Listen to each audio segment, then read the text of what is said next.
Welcome to T-SAT. పోటీ పరీక్షలకి prepare అవుతున్న అభ్యర్థుల కోసం టీశాట్ వారు అందిస్తున్న శిక్షణా తరగతిలో భాగంగా ప్యూర్ మ్యాథ్స్ అనే టాపిక్ నుంచి మనం ఈరోజు కోఆర్డినేట్ జామెట్రీ గురించి నేర్చుకుందాం. సో ఏంటి కోఆర్డినేట్ జామెట్రీ అని అంటే, రేఖాగణితాన్ని మనము కోఆర్డినేట్స్లో అంటే నిరూపక జామితి పరంగా అక్షరాల పరంగా మనం వివరించడాన్ని ఏమంటారంటే కోఆర్డినేట్ జామెట్రీగా చూస్తాం. ఇది ఒక వైట్ పేపర్ అనుకోండి, మీరు మామూలుగా చిన్నప్పటి నుంచి చూసుంటారు. ఇలా ఒక వెర్టికల్ లైన్, ఒక హారిజెంటల్ లైన్ అనే 3 లైన్స్ మనము తీసుకుంటాం. సో తీసుకున్న తర్వాత అవి రెండు ఒక చోట ఖండించుకోబడతాయి. ఇది ఒక లైన్. సో సేమ్ థింగ్ ఇంకొక లైన్.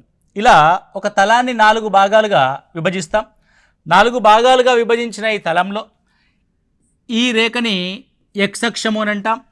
సో ఇటువైపు లెఫ్ట్ సైడ్ ఉన్నదాన్ని ఎక్స్ డాష్ అంటాం. అంటే అటువైపు ధనాత్మక దిశ, ఇటువైపు రుణాత్మక దిశ.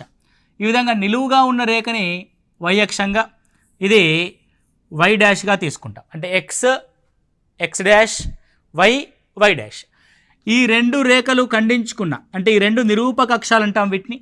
నిరూపక అక్షాలు ఖండించుకున్న బిందువుని ఓ అనే మూల బిందువు అని అంటాం, ఆరిజిన్గా పేర్కొంటాం. ఓ అనేది ఒక మూల బిందువుగా మనం చూస్తాం, రైట్. సో ఈ విధంగా ఎక్స్ కామా వై తలాలతో ఒక తలాన్ని 4 పాదాలుగా విభజిస్తుంది. దీన్ని మొదటి పాదం అంటారు, దీన్ని రెండవ పాదం అంటాం, దీన్ని 3వ పాదం అంటారు, దీన్ని 4వ పాదం అంటారు. ఈ విధంగా 4 పాదాలుగా 4 భాగాలుగా విభజించబడుతుంది.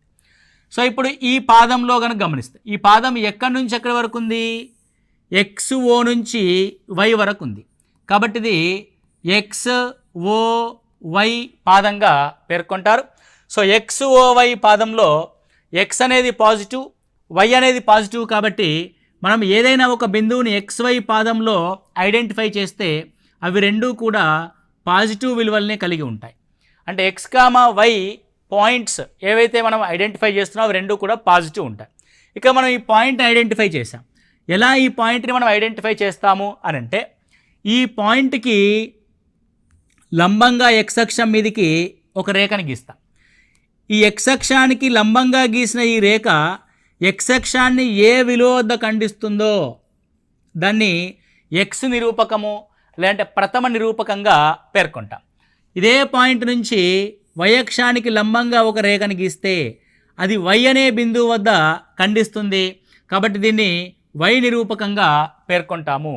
అంటే ఎక్స్ అక్షం నుంచి లంబంగా వై అక్షానికి లంబంగా ఉన్న బిందు నిరూపకాలు ఏంటి అంటే X comma Y. Okay. So ఇవి రెండూ కూడా పాజిటివ్ అవుతాయి. ఇప్పుడు ఈ రెండవ పాదాన్ని కనుక చూడండి, రెండవ పాదం ఏ విధంగా ఉంది? ఎక్స్ డాష్ నుంచి ఓకి, ఓ నుంచి వైకి మధ్యలో ఉంది. కాబట్టి ఎక్స్ డాష్ ఓ వైగా మనం చూస్తాం.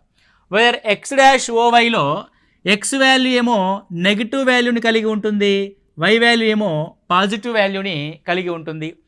అండ్ ఈ 3వ పాదాన్ని చూడండి, ఎక్స్ డాష్ నుంచి వై డాష్ మధ్యలో ఉంది. కాబట్టి ఎక్స్ డాష్ మధ్యలో ఓ ఉంది, ఇది వై డాష్. ఈ రెండూ కూడా నెగిటివ్ విలువల్ని కలిగి ఉంటాయి, నెగిటివ్ అండ్ నెగిటివ్ విలువల్ని కలిగి ఉంటాయి. ఇప్పుడు 4వ పాదాన్ని ఈ ఏరియా వేటి మీద ఆక్యుపై చేయబడింది? ఎక్స్ఓ నుంచి వై డాష్ వరకు ఆక్యుపై చేయబడింది. దీన్ని ఎక్స్ఓ వై డాష్గా పేర్కొంటాము. ఇందులో ఉండే బిందు నిరూపకము ఒకటి పాజిటివ్, ఒకటి నెగిటివ్గా మనం చూస్తాం, రైట్. ఈ విధంగా అంతరాలంలో ఏదో ఒక బిందువుని ఎక్స్ నిరూపకము మరియు వై నిరూపకాల చేత మనం ఐడెంటిఫై చేస్తాం. దాన్ని బిందు నిరూపకాలు అని అంటారు. దీన్ని ఎక్స్ నిరూపకము వై నిరూపకం అంటాం. ఎక్స్ కోఆర్డినేట్ వై కోఆర్డినేట్గా మనము పేర్కొంటాము, రైట్.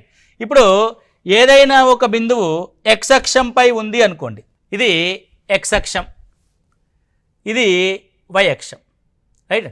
సో నేను ఏమంటున్నాను, ఈ 2 బిందువులు కూడా ఎక్స్ అక్షము మరియు వై అక్షం పైన ఉన్నాయనుకోండి. ఇప్పుడు ఫర్ ఎగ్జాంపుల్ ఇది 0 అనే వాల్యూ. సో ఇక్కడ నుంచి ఇక్కడికి 1 దూరం ఉంది, 2 యూనిట్స్ దూరం ఉంది, 3 యూనిట్స్ దూరం ఉంది. ఈ విధంగా మనం తీసుకున్నాం. ఈ పైకి కూడా సేమ్ లెంత్తో 1 యూనిట్ ఉంది, 2 యూనిట్స్ ఉంది, 3 యూనిట్స్ ఉంది అనే విషయాన్ని తీసుకుందాం. ఇప్పుడు ఈ ఓ నుంచి కనుక ఎక్స్ అక్షంపై ఇక్కడ బిందువుని ఐడెంటిఫై చేయాలనుకుంటే, ఇది ఎక్స్ అక్షంపై ఎంత దూరంలో ఉంది? 2 యూనిట్ల దూరంలో ఉంది. బాగా జాగ్రత్తగా చూడండి. ఎక్స్ అక్షంపై మూల బిందువు నుంచి 2 యూనిట్ల దూరంలో గల బిందువు. ఎక్స్ అక్షంపై మూల బిందువు నుంచి 2 యూనిట్ల దూరంలో గల బిందువు 2. వయక్షం మీద ఉందా ఇది? పోనీ వయక్షానికి లంబంగా ఉందా ఇది? లేదు. కాబట్టి వై నిరూపకం 0. వై నిరూపకం 0. ఫర్ ఎగ్జాంపుల్ ఇది ఉంది చూడండి. మూల బిందువు నుంచి వై వైపు ధనాత్మక దిశలో 3 యూనిట్ల దూరంలో గల బిందువు. వయక్షంపై మూల బిందువు నుంచి ధనాత్మక దిశలో 3 యూనిట్ల దూరంలో గల బిందువు. సో ఈ బిందువుని ఐడెంటిఫై చేస్తున్నాను. ఇది 3, ఎక్స్ నిరూపకం 0 అవుద్ది కాబట్టి 0,3గా చూస్తారు. అంటే ఎక్స్ అక్షంపై గల ఉండే బిందువు యొక్క విలువ ఏమవుద్ది? x,0. వయక్షంపై గల ఉండే బిందువు యొక్క దూరం ఏంది? 0,y. 0,y. మీరు ఇప్పుడు ఏమంటారంటే ఇక్కడ ఒక బిందువుని ఐడెంటిఫై చేస్తాను. ఈ బిందువు ఏడా ఉంది అని అంటే ఎక్స్ అక్షంపై 2 యూనిట్ల దూరంలో లంబంగా ఉంది. వయక్షంపై 3 యూనిట్ల దూరంలోకి లంబంగా ఉంది. ఎక్స్ అక్షం నుంచి 2 యూనిట్ల దూరానికి, వయక్షం నుంచి 3 యూనిట్లకి లంబంగా ఉంది. ఇంకా మాట్లాడితే వయక్షం నుంచి 2 యూనిట్ల దూరంలో, ఎక్స్ అక్షం నుంచి 3 యూనిట్ల దూరంలో ఉంది. బాగా అర్థం చేసుకోండి. ఏంటది అని అంటే 2,3 అనే బిందువు ఎక్కడుంది అని అంటే ఎక్స్ అక్షం నుంచి 3 యూనిట్ల దూరంలో, వయక్షం నుంచి 2 యూనిట్ల దూరంలో. వయక్షం నుంచి ఎంత దూరంలో ఉందో అది ఎక్స్ నిరూపకంగా, ఎక్స్ అక్షం నుంచి ఎంత దూరంలో ఉందో అది వై నిరూపకంగా మనం రాస్తాము. 2,3 అనే బిందువు. ఈ విధంగా మనం ఒక బిందువుని ఐడెంటిఫై చేయడంగా మనం చూస్తాము. Okay, right. ఇప్పుడు ఇందులో ఏదైనా 2 బిందు నిరూపకాలని కనుక మనం ఇక్కడ తీసుకున్నాం అనుకోండి. సో ఏదైనా ఒక గ్రాఫ్ ఉంది, ఆ గ్రాఫ్లో సేమ్ ఎక్స్ నిరూపకము, వై నిరూపకాన్ని మనము ఐడెంటిఫికేషన్ చేశాం. సో 2 బిందువులు తీసుకుంటున్నాను. సో 2 బిందువులు అంటే ఒక బిందువు x1, y1 అనుకోండి, మరొక బిందువు x2, y2 అనుకోండి. ఏ పాదంలోనే ఉండొచ్చు, అటు ఇటు ఇటు ఎక్కడైనా ఉండొచ్చు. ఇప్పుడు ఈ 2 బిందువుల్ని కలుపుతున్న ఒక రేఖాఖండాన్ని తీసుకుందాం. ఓకే, ఇది 2 బిందువుల మధ్య దూరము d అవుతుంది. సో 2 బిందువుల మధ్య ఉండే దూరము d అనేది దేనికి సమానం అవుతుంది అన్నది పాయింట్ ఇక్కడ. సో మళ్ళీ కోఆర్డినేట్ జామెట్రీలో కూడా రైట్ యాంగిల్ ట్రయాంగిలే ఎదురవుద్ది. ఎలా ఎదురవుద్ది అని అంటే, సో ఇక్కడ నుంచి నేను ఇలా ఒక 2 లైన్స్ గీసా. అంటే ఈ బిందువు నుంచి నేను వయక్షానికి లంబంగా, సో ఈ బిందువు నుంచి ఎక్స్ అక్షానికి లంబంగా నేను ఒక రేఖని కనుక గీస్తే ఇప్పుడు అక్కడ ఒక రైట్ యాంగిల్ ట్రయాంగిల్ ఫామ్ అయింది. బాగా జాగ్రత్తగా చూడండి. అవునా కదా? రైట్ యాంగిల్ ట్రయాంగిల్ ఫామ్ అయింది. సో ఈ పాయింట్ ఏంటో అర్థం చేసుకోండి. సో ఇది దూరము, ఇది దూరం, ఇగో ఇది దూరం. అంటే ఈ దూరం సేమ్ ఉంటుంది కదా. ఇది x1, ఇది x2. అంటే x2 మైనస్ x1 దూరము, ఇది y2 మైనస్ y1 దూరము. అంటే లంబకోణ త్రిభుజం ఏర్పడింది. లంబకోణ త్రిభుజంలో లంబకోణానికి ఎదురుగా ఉన్నది d అవుతుంది. మిగతా 2 కొలతలు x2 minus x1, y2 minus y1 అవుతాయి.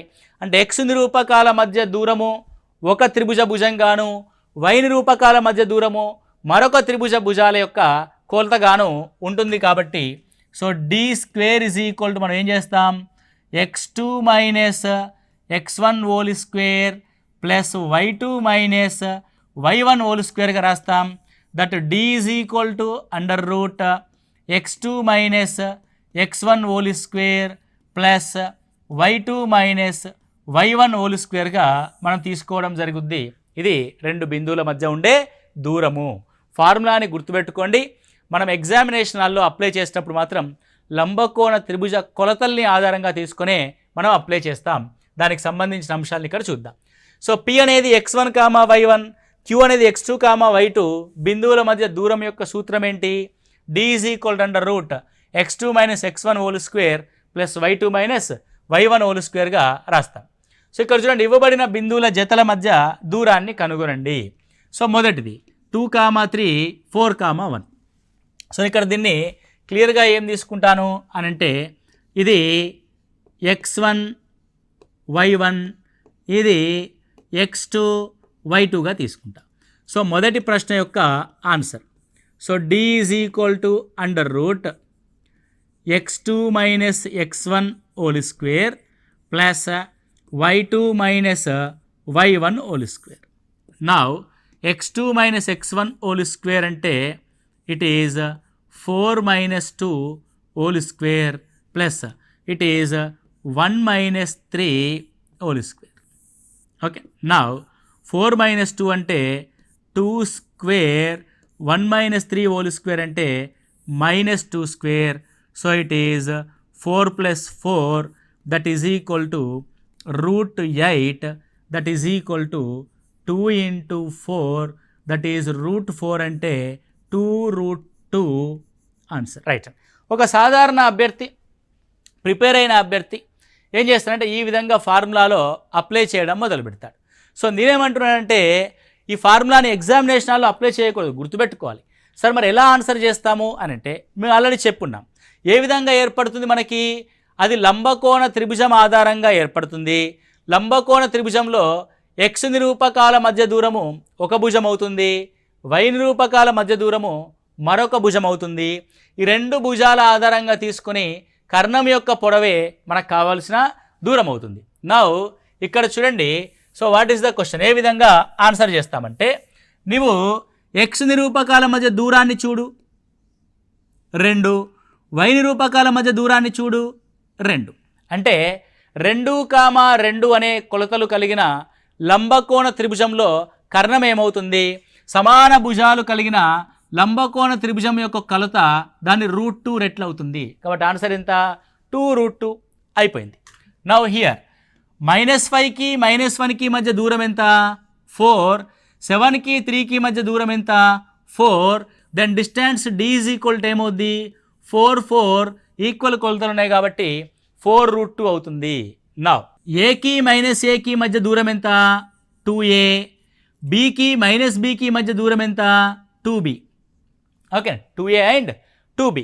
ఇప్పుడు దీని యొక్క ఆన్సర్ ఏమవుతుంది అని మనం రాస్తే ఇప్పుడు ఇది 4a² ప్లస్ 4b² అవుతుంది. 4ని కామన్ తీస్తే 2√a² plus b² was the distance ఫార్ములాని డైరెక్ట్గా ఈ రెండు భుజాల యొక్క కర్ణం ఏమవుతుందో దాన్ని రాసాము.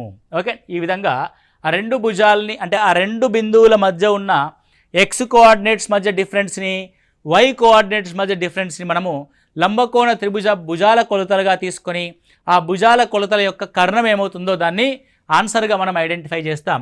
దాన్ని కాన్సెప్ట్ లెవెల్లో మనం ఆలోచిస్తాం. ఇక్కడ చూడండి, x అక్షంపై ఉంటూ బిందువులు 2, -5 మరియు -2, 9లకు సమాన దూరంలో గల బిందువుని కనుగొనండి. కింద ఆప్షన్ ఇచ్చాడు, -2, 0, 2, 0, 7, 0, -7, 0. సో వేటి నుంచి అంట, 2, -5 నుంచి, -2, 9 నుంచి. సో ఇలాంటి క్వశ్చన్స్ని ఓకే, సో అదేం x అక్షంపై ఉండాలి. x అక్షంపై ఉండే బిందువు యొక్క నిరూపకం ఏమవుద్ది అంటే x, 0 అవుద్ది. అన్నీ కూడా x, 0 లాగానే ఉన్నాయి. ఫర్ ఎగ్జాంపుల్ -2, 0 తీసుకోండి, -2, 0. సో ఎక్స్ల మధ్య దూరం ఎంత, 4. 2కి -2కి మధ్య దూరం 4. సో 5కి 0కి మధ్య దూరం ఎంత, 5. -5 +5 అని వదిలేయాలి, దూరాల్లో నెగిటివ్ అనేది ఉండదు. ఇప్పుడు -2కి దూరం ఎంత, 0. 9కి 0కి మధ్య దూరం ఎంత, 9. ఇవి రెండు ఒకే రకమైన కొలతలు కలిగిన త్రిభుజాన్ని ఏర్పరుస్తాయా, ఏర్పరచవు. కాబట్టి -2, 0 is not our answer. Okay, నా ఇంకో కొలతను తీసుకోండి. సో ఏంటి ఇంకో కొలత, 2, 0. 2, 0 అంటే 2కి మధ్య ఉండే దూరము 0, -5కి 5కి మధ్య ఉండే దూరము 5, -2కి మధ్య ఉండే దూరము 4, 9కి 0కి మధ్య ఉండే దూరము 9. సో 0, 5 లంబకోణ త్రిభుజం యొక్క కర్ణం కానీ 4, 9 యొక్క లంబకోణ త్రిభుజం యొక్క కర్ణం కానీ రెండు సమానం కావు. కాబట్టి 2, 0 కూడా మన యొక్క ఆన్సర్ కాదు. Next one 7, 0. ఇక్కడ చూడండి, 2, 5 to -2 to 9 యొక్క వాల్యూని గమనిస్తే 2, 7కి మధ్యలో డిఫరెన్స్ ఎంత, 5. -5కి 0కి మధ్యలో డిఫరెన్స్ ఎంత, 5. 7కి -2కి మధ్యలో డిఫరెన్స్ ఎంత, 9. 0కి 9కి డిఫరెన్స్ ఎంత, 9. ఈ డిస్టెన్స్ ఏమో 5√2, ఈ డిస్టెన్స్ ఏమో 9√2, రెండు సమానమైనయా? అవ్వలేదు. కాబట్టి ఇది కూడా మన ఆన్సర్ కాదు. ఇక మిగిలింది ఏది చివరిలో? 4 ఈజ్ అవర్ ఆన్సర్. ఓకే అండి. ఎందుకంటే చూడండి, -2, -5 అన్నాం. 2, -5 యొక్క దూరాన్ని ఏ విధంగా చూస్తామండి? 2కి -7కి మధ్యలో 9 దూరం ఉంది, -5కి దూరము 5 ఉంది. 9, 5 భుజాలు కలిగిన దాని యొక్క కర్ణము √9² + 5². నెక్స్ట్ సేమ్ విలువ -2, 9కి వస్తేమో చూడాలి. -2కి -9కి మధ్యలో ఉన్న దూరము 5, 0కి 9కి మధ్యలో ఉన్న దూరము 9. ఇక్కడ చూడండి, ఇక్కడ 5, 9 త్రిభుజమే ఉంది, ఇక్కడ కూడా 5, 9 త్రిభుజమే ఉంది. కాబట్టి what is the answer? -7, 0 is the answer. అంటే x coordinates and y coordinates మధ్యలో వచ్చే దూరములు నెంబర్స్ పరంగా ఈక్వల్ అయితే అవి సమాన దూరాలని కలిగి ఉంటాయి. ఎందుకంటే ఈ భుజాల కొలతలు కలిగిన కర్ణము, ఈ భుజాలు కొలతలు కలిగిన కర్ణము ఒకే లెంత్ని కలిగి ఉంటాయి. కాబట్టి ఆ విధంగా మనము ఐడెంటిఫై చేస్తాం. లేదంటే నువ్వు ఏ విధంగా చేయాల్సి వస్తుంది అని అంటే 2, -5కి x, 0కి మధ్యలో గల దూరం ఈజ్ ఈక్వల్ టు -2, 9కి x, 0కి మధ్యలో గల దూరానికి దూరం యొక్క ఫార్ములా అప్లై చేస్తావు. అది x - 2 whole square plus 0 - ½ -5 whole square is equal to x + 2 whole square plus 0 - 9 whole square √. ఈ విధంగా మనము వర్గ సమీకరణాన్ని సాల్వ్ చేయడం ద్వారా ఆ x యొక్క విలువను కనుక్కుంటాం. ఈ లెంతీ ప్రాసెస్ కంటే just you check the options with whether the 2 dimensions of right angle triangle are equal. 5, 9, 9, 5 and which option? On 4th option. Okay. So P 2, -3, Q 10, 5ల మధ్య దూరము 10 యూనిట్లయితే y యొక్క విలువని కనుగొనండి. ఓకే. సో ఇక్కడ చూడండి, ఇది 2, -3, Q అనేది 10, y. మీరు బాగా అంటే మీకు ఏమి గుర్తుండాలి అని అంటే కోఆర్డినేట్ జామెట్రీలో డిస్టెన్స్ ఫార్ములా అనగా అదొక లంబకోణ త్రిభుజము అని అర్థం. లంబకోణ త్రిభుజంలో ఈ లంబకోణ త్రిభుజం యొక్క భుజాల్ని రాయగలగాలి మనం. సో 2, 10కి మధ్యలో గల దూరము 8. 2, 10కి మధ్యలో గల దూరం ఎంత? 8. సో డిస్టెన్స్ ఎంత ఇచ్చాడు? 10. మనకు ఆల్రెడీ తెలుసు, రైట్? సో 8, 10 అంటే 8, 10 ఇది ఒక దూరం ఎంతో కొంత ఉంటుంది x. ఈ రెండింటి యొక్క రేషియో 4:5. సో లంబకోణ త్రిభుజంలో 4:5 రేషియో కలిగిన మూడో కొలత ఏంటి? 3:4:5. అంటే దూరము 5 రెట్ల 10, x కోఆర్డినేట్స్ మధ్య దూరము 4 రెట్ల 8, y కోఆర్డినేట్స్ మధ్య దూరము 3 రెట్ల 6. అంటే ఈ భుజం యొక్క కొలత 6కు సమానంగా ఉండాలి. ఏది 6కు సమానము? -3 నుంచి y విలువకి మధ్యలో గల దూరము 6 కావాలి. ఏ సందర్భంలో అయింది 6? -3 నుంచి y = 3 అయింది అనుకోండి, -3కి 3కి మధ్య దూరము 6 అవుద్ది. ఎస్, y వాల్యూ 3 అవ్వచ్చు. లేదంటే -3 ఉంది కదా, -9 వైపుకి మనం ఇక్కడ నిలబడ్డా, ముందు వైపుకి నడిచినా కొంత దూరం వెళ్ళినట్టు, ఉన్న పాయింట్ నుంచి వెనుక వైపు నడిచినా కూడా కొంత దూరం వెళ్ళినట్టు. నువ్వు -3 నుంచి పాజిటివ్ వైపుకి వెళ్తే 6 యూనిట్లు కావాలంటే -3 నుంచి 0ని దాటి 3 వైపుకి వెళ్ళాలి. అప్పుడు 6 యూనిట్స్ దూరం వస్తుంది. -3 నుంచి వెనక్కి నడు, -3 నుంచి వెనక్కి నడవాలంటే -4, -5, -6, -7, -8, -9 దగ్గర 6 యూనిట్స్ దూరం వస్తుంది. అంటే y నిరూపకం యొక్క వాల్యూ 6 యూనిట్ల దూరంలో ఉండాలంటే అది 3r - 9 అవ్వాలి. So what is the answer? 3r - 9. ఏం ఉపయోగిస్తున్నాం మనం ఇక్కడ? లంబకోణ త్రిభుజాన్ని మాత్రమే ఉపయోగించేయడం జరిగింది. Very simple. మళ్ళీ ఒకసారి నిదానంగా వెనక్కి తిరిగి చూసుకోండి వీడియోని, మీకు అర్థమవుతుంది క్లియర్గా. నెక్స్ట్ వన్, ఒక విభజన సూత్రం. ఇది సెక్షన్ ఫార్ములా అని పేర్కొనడం జరుగుతుంది. ఏంటి సెక్షన్ ఫార్ములా అని అంటే, సో ఏదైనా ఒక బిందువు x1, y1 ఉంది, ఒక బిందువు x2, y2 ఉంది. సో ఈ రెండు బిందువుల్ని కలిపే ఒక రేఖాఖండం ఉంది, రైట్ అండి. రేఖాఖండాన్ని ఏదో ఒక చోట విభజించే మరొక బిందువు x, y ఉందనుకోండి. ఏదైనా ఒక బిందువు x, y ఉంది. అది ఎలా విభజిస్తుందట అంటే ఇక్కడ నుంచి ఇక్కడికి m యూనిట్ల దూరంలో, ఇక్కడ నుంచి ఇక్కడికి n యూనిట్ల దూరంలో విభజిస్తుంది అని అంటే అర్థమైంది. x1 y1 x2 y2 బిందువుల్ని కలిపే రేఖాఖండాన్ని P అనే బిందువు x, y m:n నిష్పత్తిలో విభజిస్తే ఆ బిందు నిరూపకాలు ఏమవుతాయంటే దిస్ ఈజ్ ద ఫార్ములా. ఒక్కసారి మీరు ఫార్ములా వైపు చూడండి. ఇప్పుడు m1 ఇంటూ m2 అన్నాడు. సో m:n బదులు మనం కూడా m1 ఇంటూ m2 తీసుకుందాం. రైట్. సో m1 m2లో విభజిస్తే m1 x2 ఇక్కడ చూడండి,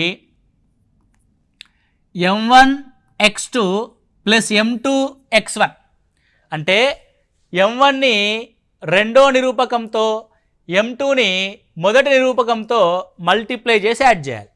m1 x2 plus m2 x1 by m1 plus m2, m1 y2 plus m2 y1 by m1 plus m2. ఇప్పుడు దీన్ని మనం ఫార్ములాని రాద్దాం ఊరికే. ఇప్పుడు P అనే బిందువు ఉంది, లేదంటే ఏ అనే బిందువు ఉంది, ఏ అనే బిందువు ఉంది x1, y1. B అనే బిందువు ఉంది x2, y2. ఈ AB రేఖాఖండాన్ని P అనే బిందువు x, y గనుక m:n నిష్పత్తిలో విభజిస్తే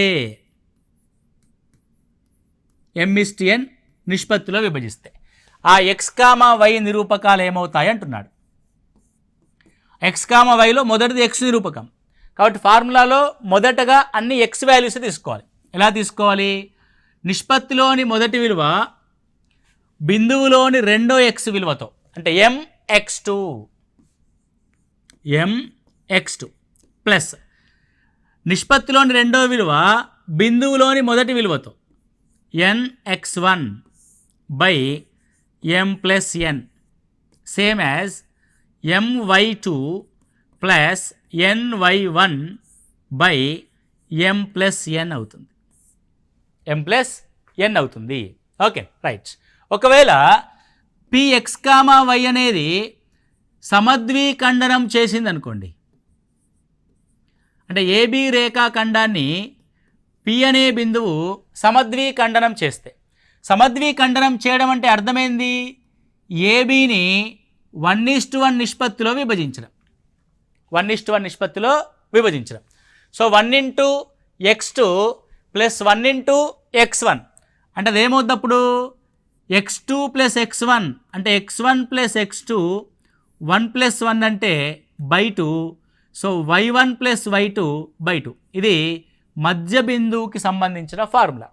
సో మధ్య బిందువు అనగానేమి అని అంటే x నిరూపకాల యొక్క సగటు మరియు y నిరూపకాల యొక్క సగటు అవుతుంది. సో ఏవైనా రెండు బిందువుల్ని కలిపే రేఖాఖండం యొక్క మధ్య బిందువు ఏమవుతుందంటే x నిరూపకాల యొక్క సగటు, y నిరూపకాల యొక్క సగటు అవుతుంది. సో ఇదో కాంటెక్స్ట్లో మనకి ద సేమ్ కాంటెక్స్ట్లో ట్రయాంగిల్కి సంబంధించిన గురుత్వ కేంద్రానికి సంబంధించి ప్రశ్న అడుగుతాడు. సో ఇదొక ట్రయాంగిల్ అనుకోండి. ట్రయాంగిల్ యొక్క 3 శీర్షాల్ని మనము, ఇది A, ఇది B, ఇది C. సో ఏ అనే బిందువు యొక్క నిరూపకం x1, y1. B అనే బిందువు యొక్క నిరూపకం x2, y2. C అనే బిందువు యొక్క నిరూపకం x3, y3. C అనే బిందువు యొక్క నిరూపకం x3, y3. సో ఇక్కడ దేని గురించి తీసుకొచ్చాను నేను దీన్ని అని అంటే, ఇప్పుడు BCల యొక్క మధ్య బిందువు ఉంటుంది, ACల యొక్క మధ్య బిందువు ఉంటుంది, సో ABల యొక్క మధ్య బిందువు ఉంటుంది. మధ్య బిందువు నుంచి ఎదుటి శీర్షానికి గీసిన రేఖని మధ్యగత రేఖ అంటారు, మీడియన్.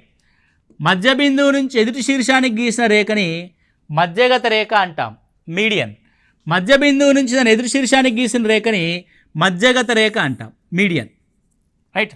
అంటే త్రిభుజంలో 3 భుజాల యొక్క మధ్య బిందువుల గుండా వాటి ఎదుటి శీర్షాలకు గీసిన రేఖల్ని మధ్యగత రేఖలు అని అంటాం. ఇవి మధ్యగత రేఖలు. అంటే భుజం యొక్క మధ్య బిందువు నుంచి ఎదుటి శీర్షానికి గీసిన రేఖలను ఏమంటారంటే మధ్యగత రేఖలు అంట. ఈ మధ్యగత రేఖలు మూడు కూడా ఒక బిందువు వద్ద ఇంటర్సెక్ట్ అవుతాయి, ఒక బిందువు వద్ద కలుసుకున్నాయి. చూడండి, రైట్. సో ఈ మధ్యగత రేఖలు ఒక చోట కలుసుకుంటాయి, మిళితం అవుతాయి. రెండు బిందువులు కలుసుకుంటే ఖండన బిందువు అంట, రెండు కంటే ఎక్కువ రేఖలు కలుసుకుంటే దాన్ని మిళిత బిందువు అంట. సో ఇది మిళిత బిందువు. మధ్యగత రేఖల యొక్క మిళిత బిందువుని గురుత్వ కేంద్రము అని అంటాము. ఏమంటారు దీన్ని? గురుత్వ కేంద్రము అని అంటాం. సో నేను ప్రశ్న అడుగుతాడు, ఏమని అడుగుతాడు ప్రశ్న? మధ్యగత రేఖల యొక్క మిళిత బిందువుని ఏమంటారు అంటాడు. ఏమంటాడు? గురుత్వ కేంద్రం అంటాం. ఇంగ్లీష్లో దీన్ని సెంట్రాయిడ్ అంటారు. ఇంగ్లీష్లో ఏమంటాం? దీన్ని సెంట్రాయిడ్ అంటాం. గురుత్వ కేంద్రాన్ని జీ చే సూచిస్తాం, లేదండి సితో సూచిస్తాం. జనరల్గా సిని ఎక్కువగా వాడము, జీ చే సూచిస్తాం. ఇప్పుడు నీ క్వశ్చన్ ఏంటి అంటే, కోఆర్డినేట్ జామెట్రీ పరంగా ఒక త్రిభుజం యొక్క మూడు బిందువులు ఏ కామా బి కామా సిలు x1 y1 x2 y2 x3 y3 అయినప్పుడు దాని యొక్క గురుత్వ కేంద్రం ఏమవుతుంది అంటాడు. దాని యొక్క గురుత్వ కేంద్రము ఏమవుతుంది? గురుత్వ కేంద్రము కూడా ఇందాక మనం ఏ విధంగానైతే మధ్య బిందువు రాసాం కదా, మధ్య బిందువు అంటే x నిరూపకాల యొక్క సగటు బై y నిరూపకాల యొక్క సగటు. నీకు గురుత్వ కేంద్రం కూడా ఏ విధంగా ఏర్పడుతుంది? మధ్యగత రేఖల ద్వారా ఏర్పడుతుంది. మధ్యగత రేఖలు అంటే ఏంది? మధ్య బిందువు ఆధారిత రేఖలు. మధ్య బిందువు ఏ విధంగా వస్తుంది? సగటు of x coordinates, average of y coordinates. The same thing ఇక్కడ అప్లై చేస్తే average of x coordinates of 3 vertices, average of y coordinates of 3 vertices. అంటే x నిరూపకాల యొక్క సగటు మరియు y నిరూపకాల యొక్క సగటే మనకి ఈ గురుత్వ కేంద్రము g అవుతుంది. x1 plus x2 plus x3/3 and y1 plus y2 plus y3/3. So ఇది గురుత్వ కేంద్రము జీకి సంబంధించిన అంశం. అంటే సెక్షన్ ఫార్ములా ఆధారంగా మనల్ని మధ్య బిందువు గురించి అడుగుతాడు క్వశ్చను, త్రిదాకరణ బిందువు గురించి అడుగుతాడు క్వశ్చను, అండ్ గురుత్వ కేంద్రం గురించి కూడా క్వశ్చన్ అడగడానికి ఛాన్స్ ఉంటుంది. దీనికి సంబంధించిన exercise problems and model of క్వశ్చన్స్ని మనం నెక్స్ట్ క్లాస్లో డిస్కస్ చేద్దాం. మనం ఈ సెషన్లో రెండు బిందువుల మధ్య ఉండే దూరాన్ని కనుక్కున్నాము. ఆ దూరాన్ని ఫార్ములా బేస్డ్గా కాకుండా ఒక లంబకోణ త్రిభుజాన్ని అర్థం చేసుకోవడం ద్వారా కాన్సెప్ట్ బేస్డ్గా మనము డీని చాలా ఈజీగా కనుక్కోవడం జరిగింది. అదేవిధంగా ఈ సెక్షన్ ఫార్ములా ఏదైతే విభజన సూత్రం ఉందో దాని సూత్రంలాగా గుర్తుపెట్టుకొని ఎగ్జామినేషన్లో దాన్ని కాన్సెప్ట్ ఓరియంటెడ్గా ఎలా అప్లై చేస్తాము, అదేవిధంగా ఒక త్రిభుజం యొక్క మధ్యగత రేఖల మిళిత బిందువు అయినటువంటి గురుత్వ కేంద్రాన్ని ఏ విధంగా కనుక్కుంటాం అనేది నెక్స్ట్ క్లాస్లో మనం డిస్కస్ చేద్దాం. Thank you, all the best.